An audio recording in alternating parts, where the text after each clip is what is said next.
Atención pasajeros con destino al país de la ficción. Próximo destino, columna de literatura a cargo de la profesora y licenciada Jorgelina Garrote.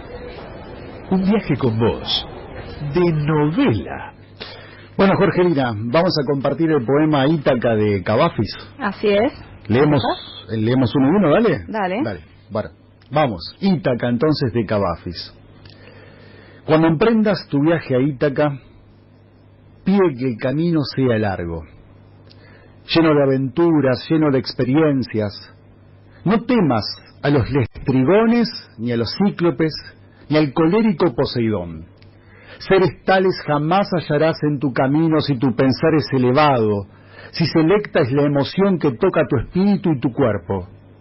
Ni a los lestrigones, ni a los cíclopes, ni al salvaje Poseidón encontrarás, si no los llevas dentro de tu alma, si no los yergue tu alma ante ti.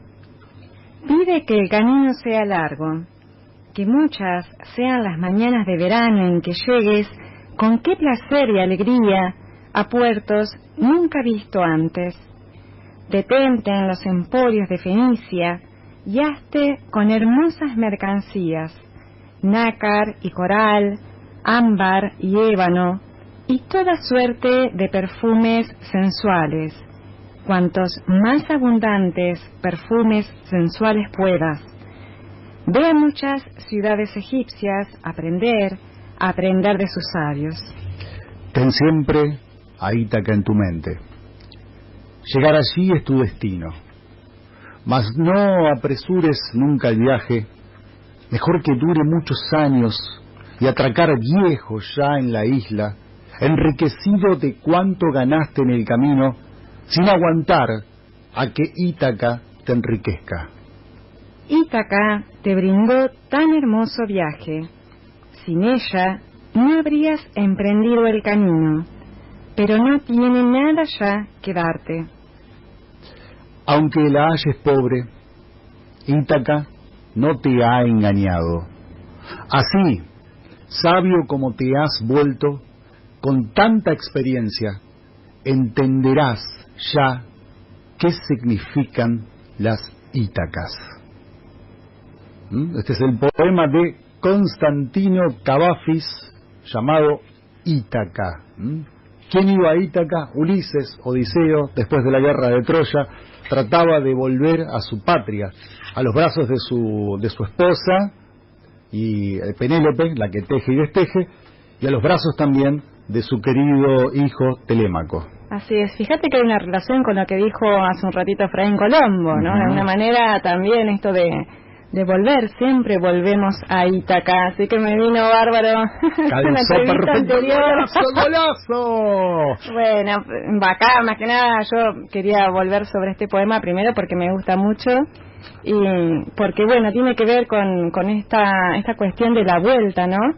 Y bueno, si hablamos, no sé si querés que empecemos hablando por la biografía de Cavafis o por el análisis. Cavafis nació en Alejandría en 1863 y murió en la misma ciudad en 1933. Fue un poeta griego, fue el menor de 9 hermanos, una familia burguesa de buen pasar en su momento porque su padre era comerciante, pero lamentablemente muere cuando él tiene 7 años y por esa razón la familia va a tener que emigrar a Inglaterra, porque allí en Inglaterra estaba un tío de Cavafis que mantenía todavía el negocio familiar y por esa razón él inicia sus estudios en Inglaterra, estaba un tiempo en Londres y otro tiempo en Liverpool, y eso le permite también aprender el inglés y aprenderlo a la perfección. Luego él va a volver con su familia a Alejandría tiempo después, pero a raíz de los conflictos que se presentan con la invasión de Inglaterra en Egipto y también estos bombardeos en Alejandría, estamos hablando del año 1882, va a hacer que Cavafis con su familia va a tener que irse a Constantinopla. Bueno, la madre era de una familia noble de Constantinopla y ahí va a continuar con sus estudios. Luego va a volver a Alejandría y ahí ya se va a quedar. Se va a quedar hasta morir, ¿no? Salvo algunos viajes que va a hacer a París, a Londres, y a Atenas. Y bueno, si hablamos también en relación con su obra, sabes que fue un poeta que no fue muy prolífico. Si hablamos de su corpus, estamos pensando en 154 poemas, que son poemas breves, y que en vida prácticamente no publicó, ¿no? Porque circulaban en papeles sueltos. Luego de su muerte sí va a tener más renombre este poeta, y va a ser un poeta muy influyente en varios escritores, no solamente de Grecia, fue el más importante del siglo XX, por decirlo así, ¿no? Si hablamos de su poesía, es una poesía que parecía este yo lírico, ¿no? Que quiere decir lo que quiere decir, pero de manera solapada, ¿no? Siempre está como quizás tímidamente diciendo lo que quiere decir. Y la crítica, bueno, menciona que, son poemas filosóficos y también en relación con la historia, pero sobre todo la historia, hechos históricos en relación con la decadencia de ese hecho, ¿no? Y también muy conocidos son sus poemas homoeróticos. Podríamos decir que hay 3 líneas temáticas, y también es muy fuerte la temática del tiempo, ¿no? El tiempo, el paso del tiempo, la vejez, el tema de la muerte, también son temas que aparecen en su poesía. Bueno, y si hablamos de Ítaca, ¿por qué sigue siendo actual este poema? ¿Por qué nos gusta tanto? Por un lado, porque actualiza el mito de Ulises, y si lo ubicamos en la época en que aparece este poema, en 1911, también fue una época en que otros intelectuales y escritores, no solamente de ese momento, sino ya durante el siglo XX, también se fijaron en los mitos griegos, y también porque hay como un espíritu en la época, ¿no?, de volver sobre uno mismo. El hombre vuelve sobre sí mismo en el sentido de que quiere conocerse a sí mismo, ¿no? Vamos a pensar en Freud, con el mito de Edipo, de Electra, de Narciso. Tenemos también a Camus con Sísifo, el mito de Sísifo. Tenemos el Ulises de Joyce, que está más cerca, ¿no?, de este poema.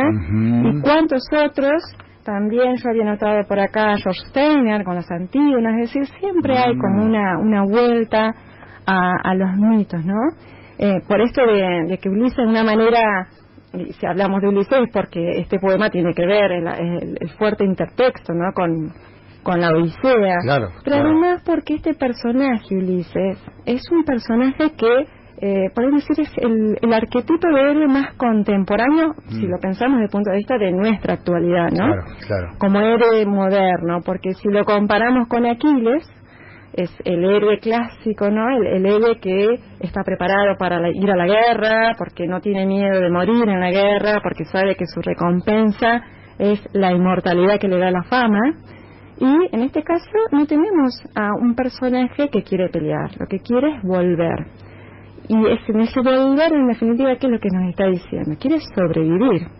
O sea, que su eje es la supervivencia. ¿Por qué? Porque quiere volver a Ítaca. Entonces acá, por eso podríamos pensar que, bueno, ¿por qué sigue siendo vital Ulises? Porque en definitiva la Ítaca no es la recompensa, sino que fue el motivo por el cual a él le permitió salir. Y acá también tenemos presente los mitemas de Joseph Campbell, ¿no? Le permite salir, le permite iniciarse en la aventura y le permite volver. O sea que hay todo un aprendizaje, un crecimiento, y de eso se trata, ¿no? Y el poema nos está diciendo desde el comienzo, ¿no? Hay una exhortación al viaje. Es una exhortación que puede ser tanto para este personaje, Ulises, porque están estos otros personajes, los Lestrigones, está Polifemo, ¿no? Está Poseidón. O sea, se da ese intertexto con la Odisea. Pero luego, bueno, aparecen otros elementos en la segunda estrofa que podemos pensar que ya pasan más por ese contexto del mismo poeta, ¿no? Aparece Egipto, aparece Fenicia, aparecen esas islas, ¿no?, que tienen que ver con su geografía. Pero pensemos entonces a qué apunta el poema, ¿no? En definitiva, ¿qué es lo que nos está diciendo? Que Ítaca no es el premio. Ítaca nos está regalando el viaje, la oportunidad de salir. Un poco por lo que decía también Efraín, todos necesitamos irnos. Distanciarnos, ¿no? Claro. Y acá también están presentes, como te decía, esos temas, ¿no? El irse, que tiene un nombre particular en el Eve de las Mil Caras, la separación, la iniciación y el retorno, y que se ve en varios textos, no solamente en la Odisea. Fíjate vos que el cuento que contó Ale Di Gliodo, a eso de las 5:30 de la tarde, tiene que ver también con una persona que cree que ve oro en la casa de otro, y cuando se va a la casa del otro, mira hacia su propio hogar y redescubre su hogar como un hogar maravilloso que brilla, que también parece de oro.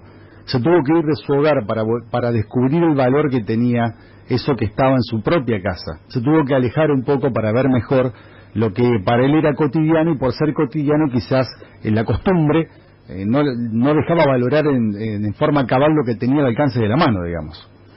Sí, y además este poema me dejó pensando también, ahora que estamos en este tiempo, tanto tiempo en casa, ¿no? Pensar que, bueno, también podemos hacer un viaje para adentro, ¿no? Para uno mismo, no solo en relación con nuestro pasado, sino qué es lo que estamos aprendiendo en este viaje que es este ciclo, ¿no? Si lo pensamos desde el punto de vista de este ciclo, este año, todas estas experiencias también tienen su fruto, porque en definitiva la tesis de este poema es qué aprendemos en ese viaje que tiene que ser largo, no dice que tiene que ser un viaje de ida y vuelta rápido, es un viaje largo. Uno va a tener sabiduría, ¿no? Y ese es también parte de ese viaje, lo que uno aprende. Bien, mira, recién estaba pensando en algo que el otro día escuchaba en una charla sobre literatura, sobre la importancia de contar las historias y compartirlas, de poner en palabras lo que sentimos, lo que vivimos, nuestra experiencia, ¿no? Y hay un episodio de la vida de Odiseo que tiene que ver con la corte del rey de los Feacios. Odiseo está mezclado, digamos, en el público y escucha cómo cuentan la guerra de Troya y cómo cuentan las aventuras de Odiseo. O sea, él escucha cómo cuentan lo que él hacía en Troya. Obviamente ya es un relato, ya es parte de un relato, ya es parte de una historia, y cuando escucha eso, su reacción es largarse a llorar.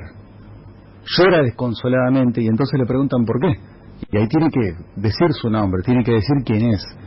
Pero también yo creo que también mirar nuestra vida para atrás, poder contarla, compartirla, enunciarla, convertirla en palabras, hace que también esa historia se revalorice, podamos revivirla en muchos aspectos. Creo que para mí tiene mucho de sabroso y de maravilloso la historia de Ulises, pero sobre todo este momento de escuchar la propia historia, de escucharse